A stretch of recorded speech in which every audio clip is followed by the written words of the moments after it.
Bret Hart is one of the greatest wrestlers in history. He has described himself as the best there is, the best there was, the best there ever will be. But if he was being more honest, he didn't magically appear fully formed to be the best wrestler overnight. And in the business world, you can't expect your next big feature to be the best there is overnight either. Today in Wrestling with Business, I explain how your project is like Bret Hart's career. A wrestling event, or card, is generally split into 3 tiers: lower, mid, and main event. A wrestler's position in that card usually reflects their ability to draw a crowd and ultimately make money for the company. And in many ways, when you think about projects or features at your company, you likely have an idea of their drawing potential. Whether you define that drawing potential in terms of monetary value or customer value is up to you, but you likely have some sort of hierarchy. When Bret Hart left the WWE in 1997, he was firmly in the top tier main event category. He had been world champion 5 times, sold lots of merchandise, and still put on great matches, but he didn't start at the top of the card. Initially, he was placed in a tag team called the Hart Foundation with his brother-in-law, Jim the Anvil Neidhart. At this stage of his career, Bret was technically gifted, but was still nervous in front of a crowd.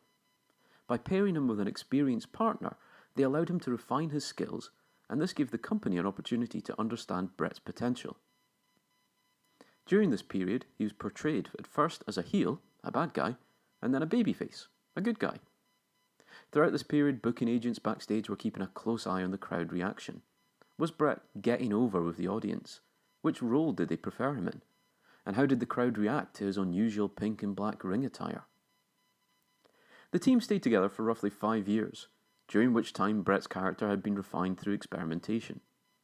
The company reflected on the data they had gathered and had to decide what to do next. For the Anvil, it was a move to a new tag team. Bret, however, moved on to a singles run at the mid-card level. Here, a similar pattern of testing, learning, and refinement continued. He was given a run at the Intercontinental Championship. His popularity with the fans increased, and his skills in the ring and on the mic improved. And again, the backstage bookers were watching the crowd throughout, and keeping an eye on those all-important merchandise numbers. The pink and black colour scheme caught on, and kids in the arena would frequently be spotted wearing his trademark sunglasses.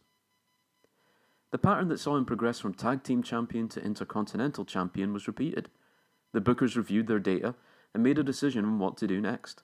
The data looked good, and so at the end of 1992, Bret was elevated to the top spot of WWF champion.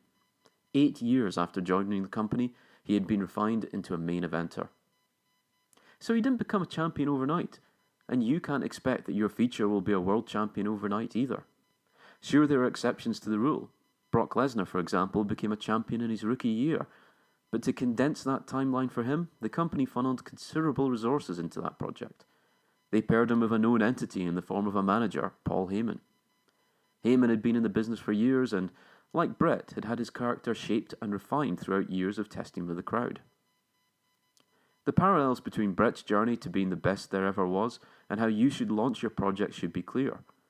Understand what success looks like for your feature, where in the market are you launching, and what are your expectations. Is this going to be a main eventer, or can you take it more slowly and learn and refine? Can you introduce it at the lower end of the card and build that fan base refining as you go? Expanding on this further, think about the makeup of a wrestling company. There tends to be a larger number of wrestlers at the lower end of the card than there is at the main event level. The cost of experimenting is much cheaper at the lower end than at the main event. If your main event turns out to be a dud, your company can quickly get into trouble. So where is your appetite for risk when it comes to releasing your new feature? Is it at the low end of the card or at the main event? And remember, not every feature will end up being a world champion. But by testing and learning, you could end up with a feature that is the best there is. So until next time, when we wrestle with business, goodbye!